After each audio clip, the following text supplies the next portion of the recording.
அனைவருக்கும் வணக்கம். பாகிஸ்தான் மேல இந்தியா கண்டிப்பாக போர் தொடுக்க போகுது அப்படின்னு சொல்லி பாகிஸ்தான் அதிரடியாக பல விஷயங்களை செய்து வருது. தன்னுடைய படைபலத்தை அதிகரிச்சுக்கிட்டே வருது. இதற்கிடையில பாகிஸ்தானுக்கு 3 நாடுகள் வெளிப்படையாகவே போர்க்கால உதவி செய்ய போவதாக அறிவிச்சிருக்கிறாங்க நண்பர்களே. இப்படிப்பட்ட சூழ்நிலையில் இப்படியெல்லாம் தயாராகிட்டு வருகிற பாகிஸ்தானை ஆடி போக வைக்கிற மாதிரி ஒரு மிகப்பெரிய விஷயத்தை இந்தியா செய்திருக்கிறது. இப்பொழுது பெரும் சர்ச்சையாகி வருது. பாகிஸ்தான் இதை கண்டு ஆடி போயிருக்குது அப்படின்னு சொல்றாங்க. பாகிஸ்தானுக்கு ஆதரவாக எந்தெந்த நாடுகள் வெளிப்படையாக சப்போர்ட்டை தெரிவிச்சிருக்கிறாங்க, அவர்கள் எல்லாம் எதிர்பாராத விதமாக அப்படி என்ன இந்தியா செய்தது, அதை கண்டு ஏன் பாகிஸ்தான் இப்படி பயங்கரமாக அலறி துடிக்குது, இந்தியாவுடைய அந்த புதிய போர் யுக்தி என்ன, இதை பற்றி தான் பார்க்க போறோம் நண்பர்களே. இன்றைக்கு ரொம்பவுமே சுவாரஸ்யமான ஒரு வித்தியாசமான ஒரு வீடியோ நண்பர்களே. இப்படி கூட ஒரு போர் யுக்தி இருக்குமா அப்படின்னு உலகம் முழுவதும் இருக்கிற பலரையும் யோசிக்க வச்சிருக்கிற இந்த விஷயத்தை இந்தியா எவ்வளவு திறமையாக கையாள்கிறது அப்படிங்கிறத தெரிஞ்சுக்கணும் அப்படின்னா நம்மளுடைய வீடியோவை கடைசி வரைக்கும் பாருங்க நண்பர்களே. நம்மளுடைய சேனலுக்கு நீங்க புதுசா வந்திருக்கிறீங்க அப்படின்னா கீழே இருக்கிற சப்ஸ்கிரைப் பட்டனை தட்டுங்க. பக்கத்திலே ஒரு பெல் ஐக்கன் இருக்கும் பாருங்க, அதை தட்டுனீங்கன்னா ஆல் அப்படிங்கிற ஆப்ஷன் வரும். அதை கிளிக் பண்ணீங்கன்னா தான் நாம் போடுகிற வீடியோக்கள் எல்லாமே உங்களை வந்து சேரும். வாங்க நண்பர்களே, வீடியோக்கு போகலாம்.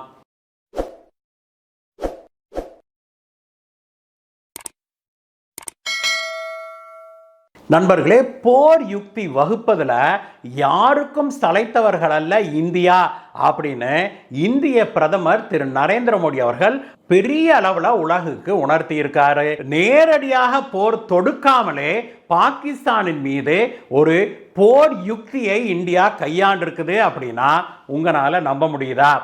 இந்த விஷயம்தான் இப்பொழுது உலகம் முழுவதும் அப்படி ஒரு அதிர்வை ஏற்படுத்தி இருக்கு. சும்மா அதிர்றதில்ல அப்படிம்பாங்களா, அந்த மாதிரியான ஒரு விஷயத்தை இந்தியா செய்திருக்குது, செய்து கொண்டு இருக்குது. அந்த விஷயத்தை பார்க்கறதுக்கு முன்னாடி நாம முதல்ல பேசுற பாகிஸ்தானுக்கு ஆதரவான நாடுகளை பற்றிய விஷயத்தை பேசுவோம் நண்பர்களே. இந்த காஷ்மீர்ல பஹல்காம்ல தீவிரவாத தாக்குதல் நடந்தது இல்லையா, அது நடந்ததுல இருந்தே பாகிஸ்தான் ஒரு மிகப்பெரிய எதிர்பார்ப்போடு இருக்குது. அது என்னன்னா, கண்டிப்பாக இந்தியா தன் மீது தாக்குதலை தொடுக்கும் அப்படின்னு சொல்லி பாகிஸ்தான் எதிர்பார்க்குது. நேற்றைய தினம் பத்திரிகையாளர்களை சந்தித்த பாகிஸ்தானுடைய பாதுகாப்புத்துறை அமைச்சரான காவாஜா ஆசிஃப் என்ன சொன்னார் அப்படின்னாக்க, கண்டிப்பாக இந்தியா நம் மீது, அதாவது பாகிஸ்தான் மீது தாக்குதல் நடத்தும், அது உறுதி, எங்களுக்கு எல்லா தகவலும் கிடைச்சிருச்சு, இது உறுதியாக நடக்க போகுது, அது எத்தனை நாட்களுக்குள் அப்படிங்கிறது மட்டும்தான் கேள்வி அப்படின்னு சொல்லி அவர் வெளிப்படையாகவே சொன்னார். இதுதான் பாகிஸ்தானில் இருக்கிற ஒவ்வொருவருடைய மனநிலையும் குறிக்குது அப்படின்னு சொல்றாங்க நண்பர்களே. இதற்கு காரணம் 2014 வரைக்கும் இருந்த பாரதமே வேற, காங்கிரஸ் ஆட்சியில் இருந்த பாரதமே வேற. இப்படிலாம் ஒரு தாக்குதல் நடந்தது அப்படின்னா அதற்கு நாம் வந்து சமாதானமாக போகணும் அப்படின்னு சொல்லி நேற்று சீனா சொல்லி இருக்குதுல்ல, இந்தியாவும் பாகிஸ்தானும் சமாதானமாக போகணும் அப்படின்னு.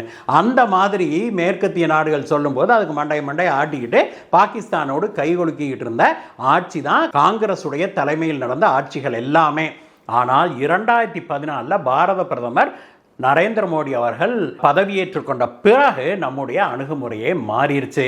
இந்தியாவில் தீவிரவாத தாக்குதல் நடத்தினா நாங்கள் எல்லை தாண்டி பாகிஸ்தானுக்குள்ள அடிக்க தயங்க மாட்டோம் அப்படின்னு சொல்லி இந்தியா ஏற்கனவே 2 முறை நிரூபிச்சிருக்குது இல்லையா. அதனால இந்த முறை தீவிரவாத தாக்குதல் நடந்த உடனே கண்டிப்பா இந்தியா எல்லை தாண்டி பாகிஸ்தான் மேல போர் தொடுக்கும் அல்லது ஒரு தாக்குதலை நடத்தும் அப்படின்னு பாகிஸ்தான் எதிர்பார்த்துக்கிட்டு இருக்குது. பாகிஸ்தானுடைய இராணுவத்துடைய பேச்சாளர் இருக்கார் இல்லையா, அவரும் கூட நேற்று இதைத்தான் பத்திரிகையாளர்கிட்ட சொன்னார். அவர் என்ன சொன்னார்னா, பாகிஸ்தான் வந்து மேக்சிமம் அலர்ட்ல தன்னுடைய படைகளை வச்சிருக்குது, இந்தியா எல்லை தாண்டி பாகிஸ்தானுக்குள்ள தாக்குதலை நடத்தும் அப்படின்னு நாங்கள் உறுதியாக நம்புறோம் அதனால் நாங்கள் தயாராக இருக்கிறோம் அப்படின்னு சொல்லி அவங்க சொல்லியிருக்கிறாங்க. இதற்கிடையே இந்தியா போன 2 முறையாட்ட சும்மா ஒரு தாக்குதல் நடத்திட்டு போகும் அப்படின்னு இந்த முறை நாங்கள் எதிர்பார்க்கல அப்படின்னு சொல்லி பாகிஸ்தானுடைய ஒரு மூத்த அதிகாரி சொல்கிறார். அவர் என்ன சொல்லியிருக்கிறாருன்னா, இந்தியா இந்த முறை ஒரு மினி வாரையாவது, குறைந்தபட்சம் ஒரு மினி வாரையாவது நடத்தும் அப்படின்னு எதிர்பார்க்குறோம். அதாவது கார்கில்ல நடந்தது இல்லையா, அந்த மாதிரியான ஒரு லிமிட்டட் வார் அதாவது நடக்கும்னு நாங்கள் எதிர்பார்க்குறோம். அதனால் நாங்கள் தயாராகி வருகிறோம், முழுநீள போராக இருந்தாலும் கூட நாங்கள் தயாராக இருக்கிறோம் அப்படின்னு சொல்லி கடந்த சில நாட்களாக சீனாவிடமிருந்து தங்களுக்கு இந்த ஏவுகணைகள் எல்லாம் இறங்குவதை சுட்டிக்காட்டினார். அப்புறம் துருக்கியிலிருந்து கூட இராணுவ தளவாடங்கள் வந்திருப்பதையும் பத்திரிகையாளர்கள் சுட்டிக்காட்டிய போது அதற்கும் அவர் ஆமா அப்படின்னு சொல்லி சம்மதம் தெரிவித்தார். இது போக இன்னொரு விஷயமும் இப்பொழுது வெளிவந்திருக்குது. அதே அதிகாரி சொன்ன விஷயம். அவர் என்ன சொல்லியிருக்கிறாருன்னா, இன்றைக்கு ஒரு போர் வந்தால் நமக்கு வெளிப்படையாகவே உதவி செய்வோம் அப்படின்னு 3 நாடுகள் ஒப்புக்கொண்டு இருக்கிறாங்க அப்படின்னு சொல்லி சொன்னார். முதலாவதாக நீங்கள் கெஸ் பண்ணியிருப்பீங்க, சீனா தான் நண்பர்களே. சீனா இந்த பாகிஸ்தானுக்கு உதவுவதாக உறுதியளித்திருப்பதாக அந்த பாதுகாப்புத்துறை அதிகாரி சொல்லியிருக்கிறாரு. இதை நம்ம கண்டெஸ்ட் பண்ணவே முடியாது. ஏன்னா சீனா பாகிஸ்தான் பக்கம்தான் நிற்குது அப்படிங்கிறதுக்கு பல கூற்றுக்களை நம்ம சொல்ல முடியும்.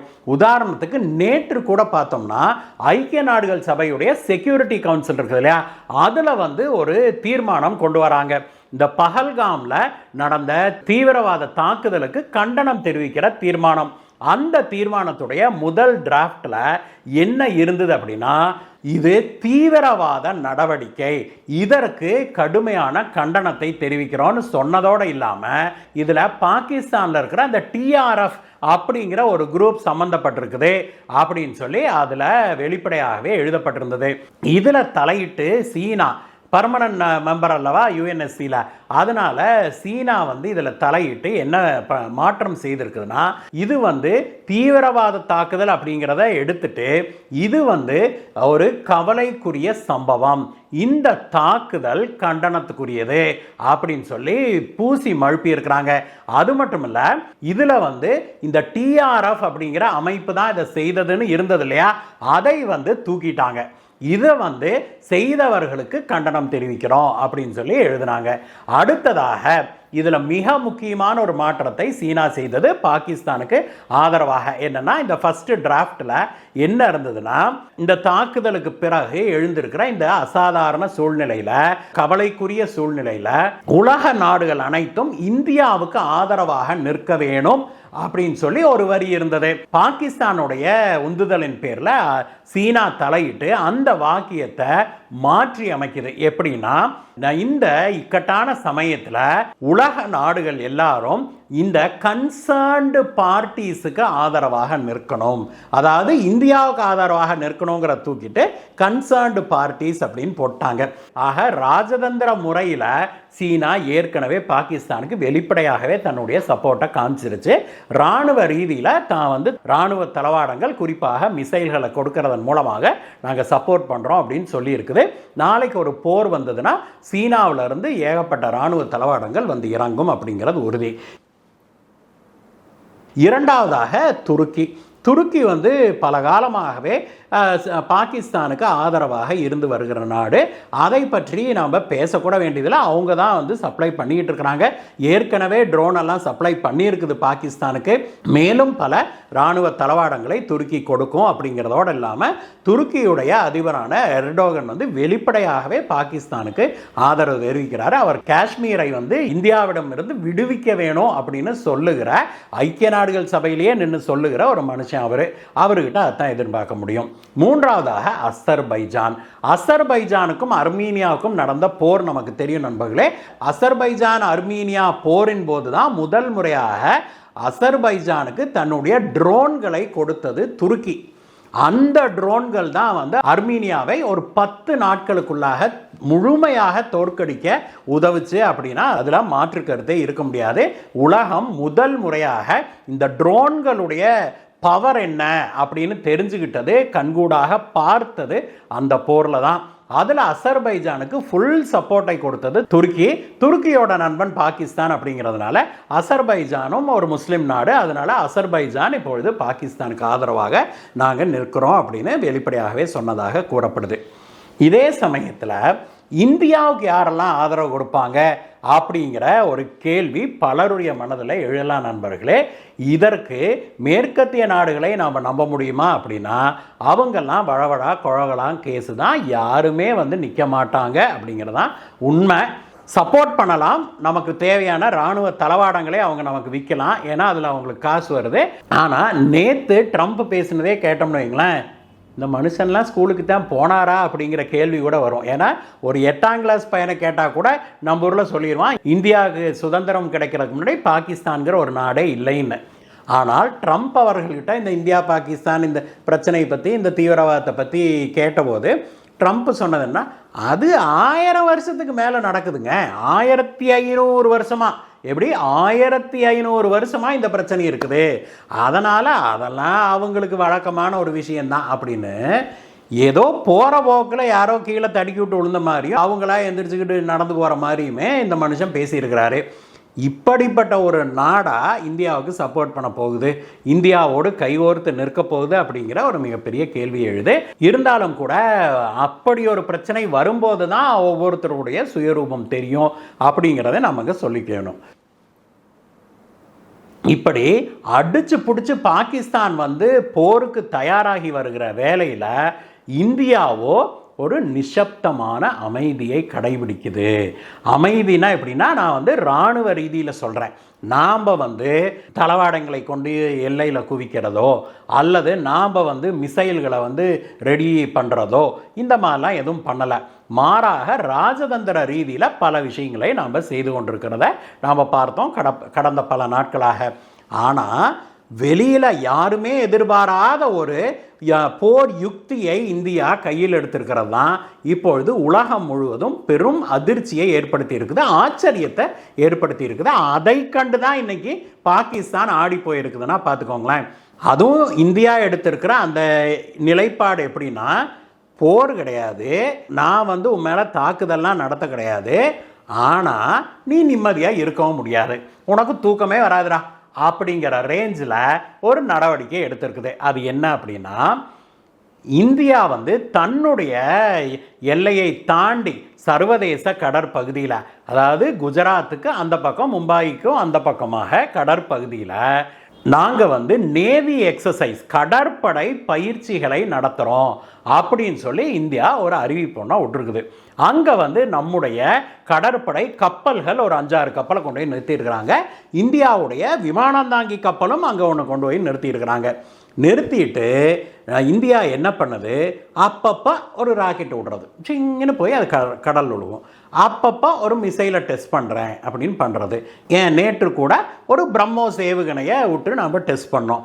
இந்த மாதிரி அப்பப்போ இப்போ நம்ம தெருவில் நாம் 4 பேர் நின்றுக்கிட்டு நாங்கள் வெடி வெடிக்கிறோம்ப்பா, யாரும் இந்த பக்கம் வந்துடாதீங்கப்பா அப்படின்னு சொல்லிவிட்டு அப்பப்போ ஒரு வெடி வைக்கிறது. எவனாவது ஒரு பைக் வந்ததுன்னு வைங்களேன், பைக்கு நிறுத்து அப்படின்ட்டு இங்கே ஒரு வெடி வைக்கிறது.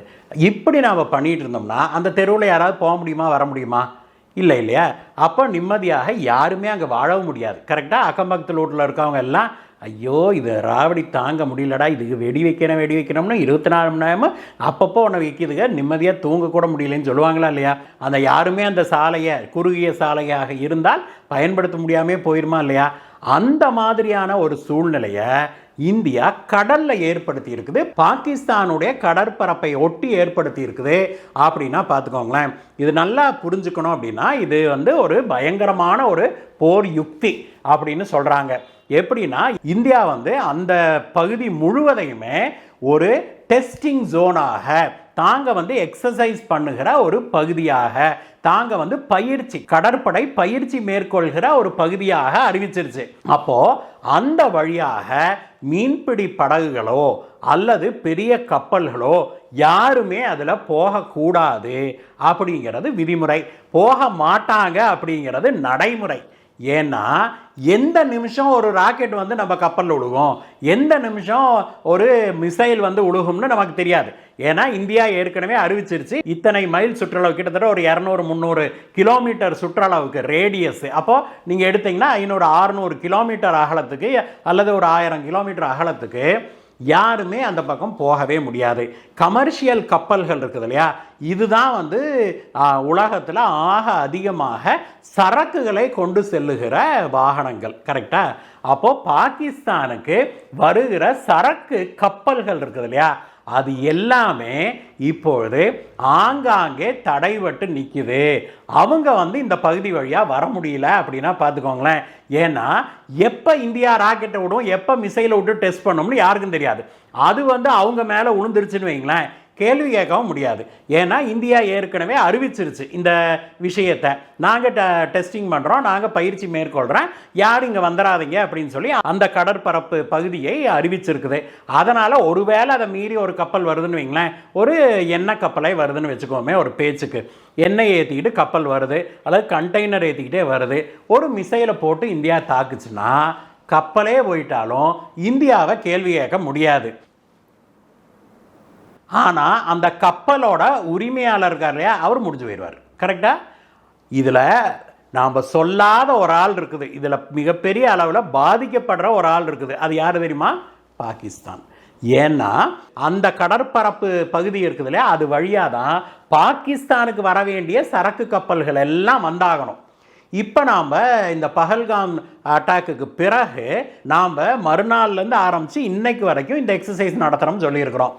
இந்த காலகட்டத்தில் இதுவரைக்கும் ஒரு கப்பல் கூட, ஒரு பெரிய சரக்கு கப்பல் கூட அது வழியாக பாகிஸ்தானுக்கு போக முடியவில்லை அப்படின்னா பார்த்துக்கோங்களேன். அப்போ இந்த பகுதியில் போனால் இந்தியாவோட மிசைலோ அல்லது ராக்கெட்டோ விழுந்துருச்சுன்னா நம்ம கப்பல் வீணாக போயிடும், நமக்கு நூற்றுக்கணக்கான மில்லியன் டாலரில் நாசமாக போயிடும், நஷ்டமாயிரும் அப்படின்னு சொல்லிட்டு இந்த வெளிநாட்டு கப்பல்கள்லாம், பாகிஸ்தானுக்கு வர சரக்கு கப்பல்கள் எல்லாம் வெளியிலேயே நிற்கிது. இந்தியா முடிச்சா சொல்லுங்கப்பா, வெடி வச்சு முடிச்சிட்டிங்கன்னா சொல்லுங்கப்பா, நாங்கள் அது வரைக்கும் உட்காந்துருக்குறோம்னு இப்படியே உட்கார்ந்துருக்குது கப்பல்கள் எல்லாம். இது பாகிஸ்தானுக்கு மிகப்பெரிய அடியாக மாறிடுச்சுன்னா பார்த்துக்கோங்களேன். பாகிஸ்தானால் இதை எதிர்த்து வாய் திறக்கவும் முடியவில்லை, இந்தியா தன் மீது போர் தொடுத்திருக்குதுன்னு சொல்லவும் முடியாது. ஆனால் இந்தியா செய்கிற இந்த கடற்படை எக்ஸசைஸால் பாகிஸ்தானுக்கு செல்ல வேண்டிய அனைத்து சரக்கு கப்பல்களும் போகிறதும் சரி, கராச்சியிலேருந்தோ பாகிஸ்தான்லேருந்தோ பாகிஸ்தான்லேருந்து வெளிநாடு செல்ல வேண்டிய சரக்கு கப்பல்களோ அவங்களால வந்து போக முடியாமல் போயிருச்சு. இதுதான் வந்து இப்போ நிலைமை. இப்போ பாகிஸ்தானுக்கு என்ன பண்ணுறதுன்னு தெரியல. அதாவது சாவவும் முடியல, உசுரோடு இருக்கவும் முடியல, அப்படிங்கிற மாதிரியான ஒரு சூழ்நிலை பாகிஸ்தானுக்கு. அதனால தான் பாகிஸ்தான் என்ன நினைக்குது, இந்தியா தன் மீது ஒரு தாக்குதல் நடத்தினா கூட போதும், உலக நாடுகள்லாம் தனக்கு சப்போர்ட்டுக்கு வந்துடும், அதுக்கப்புறம் இந்தியா இந்த மாதிரிலாம் தன்னை போட்டு பாதிக்க முடியாதுன்னு நினச்சி தான் இந்தியாவை பலவாறாக தூண்டி பார்க்குது. ஆனால் இந்தியாவோ நடக்கும் ஆனால் நடக்காது அப்படிங்கிற ரேஞ்சிலேயே இந்தியாவும் நாங்கள் எக்ஸசைஸ் பண்ணுறோம், பவர் பயிற்சி நடத்துகிறோம், ஆனால் உங்கள் மேலே தாக்குதல் நடத்த மாட்டோம், உங்கள் நாட்டுக்கு ஒரு கப்பலை கூட உள்ளே விட மாட்டோம் அப்படிங்கிற மாதிரி வித்தியாசமான ஒரு நடவடிக்கையை மேற்கொண்டிருக்க நண்பர்களே. இதுவும் வந்து ஒரு மிகப்பெரிய போர் யுக்தி அப்படின்னு இப்பொழுது உலக பாதுகாப்பு வல்லுநர்கள் பாராட்டிட்டு வர்றாங்க இந்தியாவை. பலரும் இதை வந்து பாராட்டி என்ன சொல்லியிருக்கிறாங்கன்னா, ஒரு குண்டை கூட வீசாம இந்தியா வந்து பாகிஸ்தானை மண்டி போட வச்சிருக்குது அப்படின்னே சொல்றாங்க. இதே நிலைமை இன்னொரு 1 மாசத்துக்கு தொடர்ந்தது அப்படின்னா பாகிஸ்தான் இந்தியாவிடம் மண்டியிடுவதை தவிர வேற வழியே இல்லை. சீனா எத்தனை தான் கொடுக்கும் பாகிஸ்தானுக்கு, விமானத்தில் நீ எத்தனை தான் கொண்டு வந்துடுவ பாகிஸ்தானுக்கு, விமானத்தில் எவ்வளவு தான் நீ எக்ஸ்போர்ட் பண்ண முடியும், கடல் மார்க்கமாக உன்னால் செல்ல முடியவில்லை அப்படின்னா நீ முடிஞ்சு போயிடுவ. இந்தியா அங்கே தான் உனக்கு செக் வச்சிருச்சு அப்படின்னு பாகிஸ்தானுக்கு பலரும் இப்பொழுது அறிவுரை சொல்ல ஆரம்பிச்சிருக்கிறாங்க. பாகிஸ்தான் ஆடி போயிடுச்சுன்னே சொல்லணும். இதில் மிக முக்கியமாக பாகிஸ்தானில் 3 முறை பிரதமராக இருந்த நவாஸ் ஷெரீஃப் இருக்கார் இல்லையா, அவரோட தம்பி ஷபாஸ் ஷெரீஃப் தான் இப்போ அங்கே பிரதமராக இருக்கிறார் பாகிஸ்தானில். அவர் நவாஸ் ஷெரீஃப் தன்னுடைய தம்பி பிரதமர் ஷபாஸ் ஷெரீஃபை அழைத்து, இங்கே வேறு இந்தியாவோட நீ மிண்டாத, இந்தியாவோட நீ சண்டைக்கு போகாத, மாறாக ராஜதந்திர வழிகளில் இதை தீர்த்து கொள்ள பாரு, அதுதான் பாகிஸ்தானுக்கு நல்லது அப்படின்னு அட்வைஸ் பண்ணியிருக்கிறாரு. அவர் இப்படி அட்வைஸ் பண்ணுறதுக்கும் மிக முக்கியமான காரணம் இந்திய கடற்படை மேற்கொண்டிருக்கிற இந்த நடவடிக்கை அப்படின்னு சொன்னால் உங்களால் நம்ப முடியுதா? உண்மையிலேயே இந்தியா எந்த அளவுக்கு சிந்தித்து செயல்படுது, எப்படி அழகாக ஒரு போர் யுக்தியை கட்டமைச்சிருக்கிறாங்க அப்படிங்கிறத நாம் புரிஞ்சு கொள்ள முடியுது. அடுத்த 15 நாள், ஒரு மாதங்கிறது ரொம்ப இன்ட்ரெஸ்டிங்கான காலகட்டமாக இருக்க போகுது நண்பர்களே.